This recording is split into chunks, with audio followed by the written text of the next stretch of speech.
Good morning, good afternoon, good evening to each and everyone, especially those at the other side of the world. There is no time and space between us, there is only this present moment, and we are one. We are now on diary entry number 1146.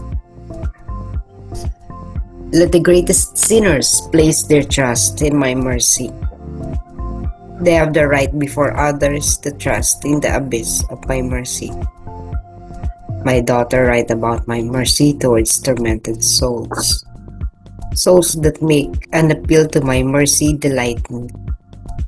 To such souls I grant even more graces than they ask.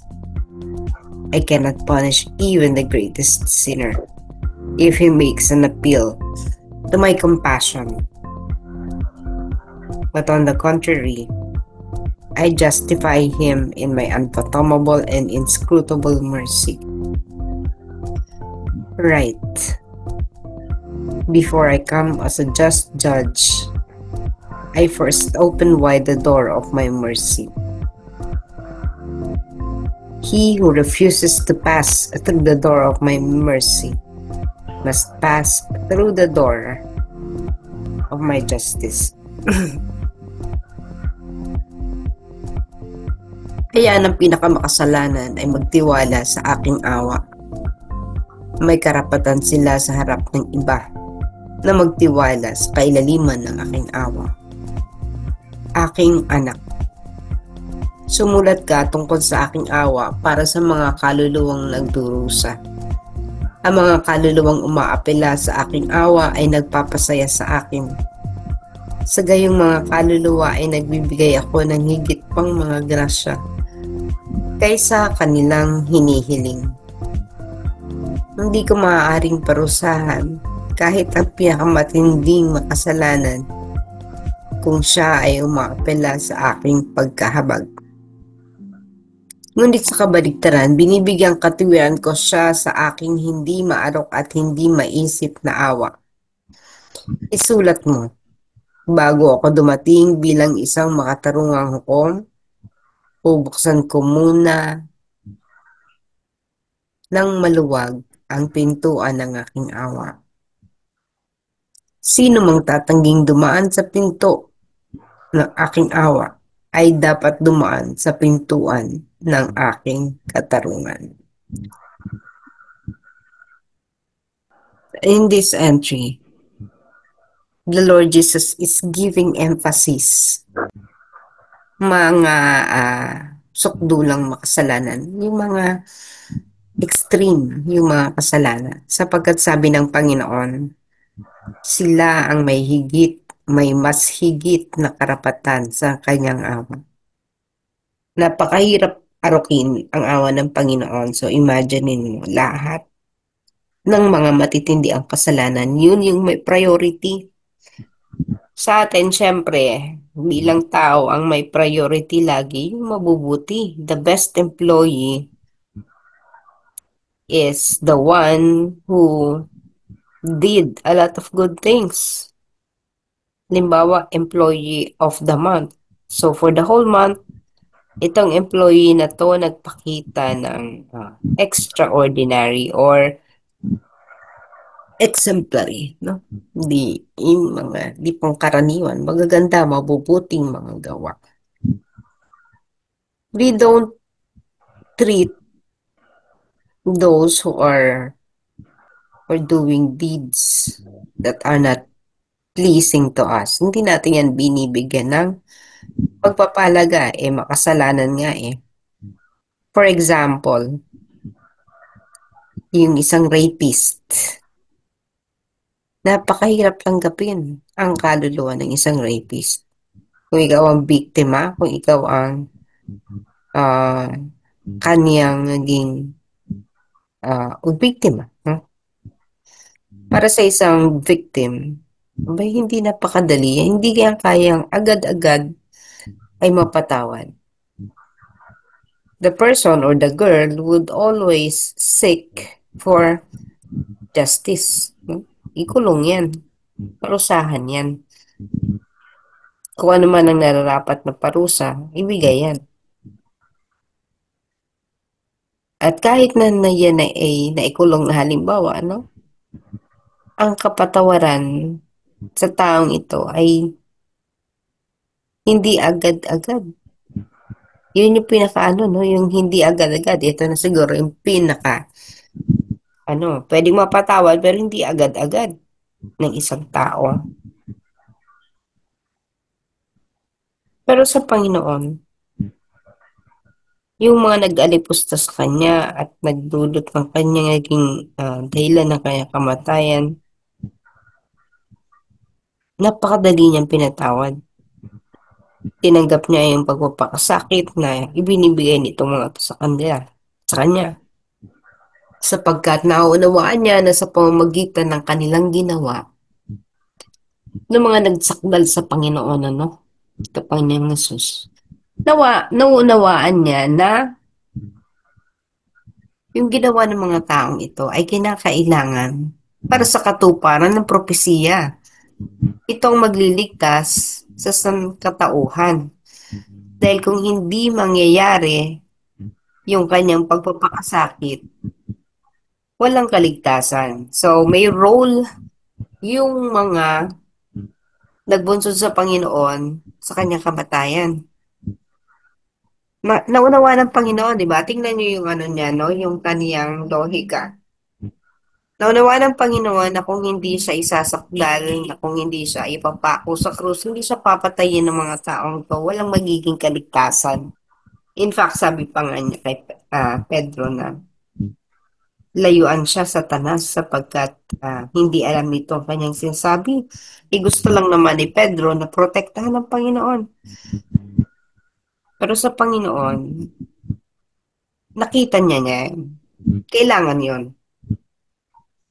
So sa atin, halimbawa, if someone did something bad, isipin mo na yung pinakamatindi. Halimbawa, in-scam ka ng taong ito. Naubos ang kayamanan mo. Tatandaan niyo yun, di ba? May mga ganon, ano? Halos binigay sinugal lahat ng kayamanan kasi may pangako ng big return, pero yung pala scam. O kaya, yung mga nagnakaw nangamkam ng lupa mo, walang itinira sa'yo. Or, the person who killed your son, pinatay yung anak mo ng taong ito. Wala namang kano-ano, no? Na nadamay lang, halimbawa. O kahit na yung mga pinagplanuhan, premeditated crime. Paano mo iisipin bilang isang kaluluwa na kailangan itong maganap sa akin sapagkat ito ang magbibigay sa akin ng kaligtasan? Ang hirap isipin, ano po, no?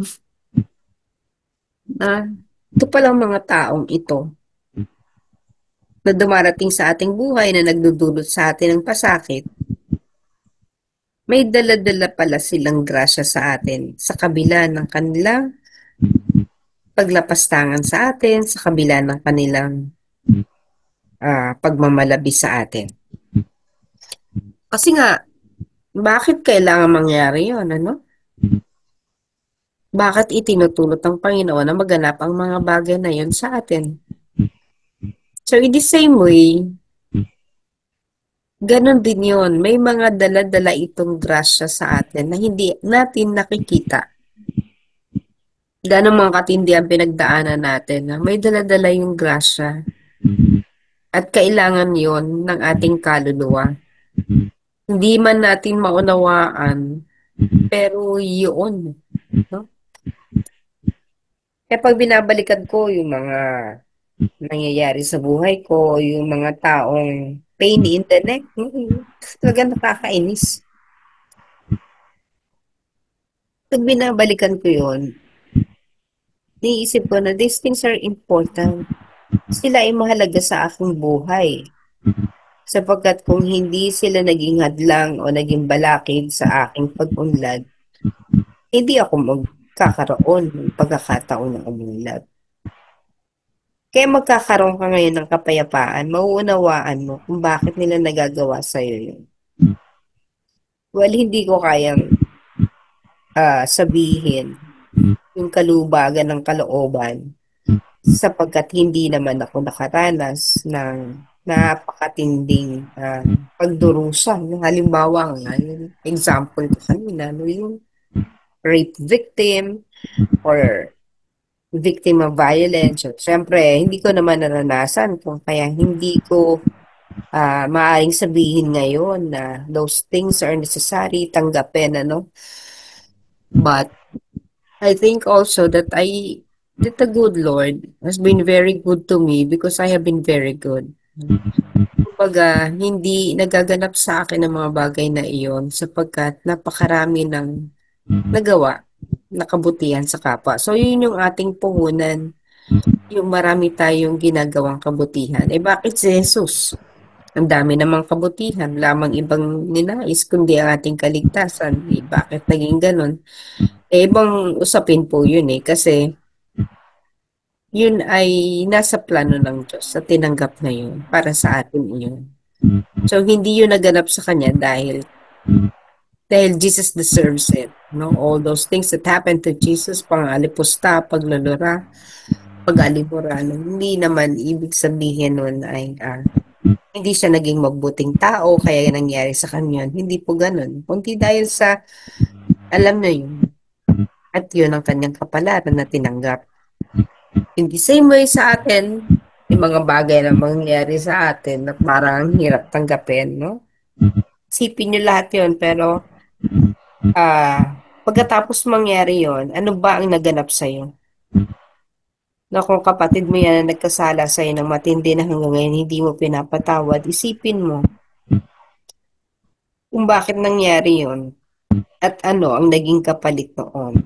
Ngayon, hindi mo marirealize yung kapalit noon o yung grasyang dala-dala ng nangyaring yun sa buhay mo kung walang forgiveness, kung hindi mo pa napapatawad yan.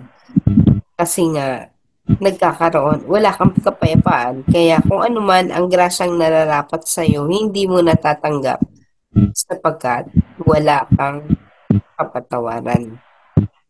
So when you forgive your aggressor, when you forgive those who have done something to you, isipin mo na yung pinakamatindi, no? At napatawad mo siya, then and only then can you see the grace behind the event or the thing that happened to you. Doon mo palang makikita kung ano ibig sabihin talaga, kung bakit naganap sa buhay mo. The key again always is forgiveness. Kung kaya ang ating Panginoon malaki ang puso at habag niya sa mga makasalanan. Tayo na may makasalanan din, hindi nga lang kasintindi nila, but we are also sinners. Hindi tayo ligtas dyan. At bagamat hindi kasintindi ng kasalanan nila ang kasalanan natin, hindi rin naman natin masasabi na ang grasyang ibinibigay sa atin ng Panginoon ay kulang. Bakit ba doon kay Juan na sobrang makasalanan, great graces pa yung nagaganap at naibibigay ng Panginoon? Ang grasya naman tinatanggap nila ay yung grasya ng kapatawaran. No, yun po yung pinakamaano, yung kalubagan ng kalooban nila. Wala nang higit pa sa kapayapaan na ibinibigay sa isang kaluluwa na pinatawad. Hindi ito yung mga parang comfort in life, material provisions. Hindi ganun. Yun yung matinding grasyang ibinibigay sa isang taong makasalanan. Kasi yung kanyang konsensya, hindi siya pinapatay, nagkakaroon siya ng kapayapaan at pagtanggap sa kanyang sarili. So, ganun din sa atin, no? Huwag tayong magsasabi na bakit ganun? Mas matindi pa pala ang grasyang tinatanggap nila kaysa sa atin. May pang maging makasalanan na rin tayo. Hindi naman po ganun na ibig sabihin. So, let it be something that would inspire us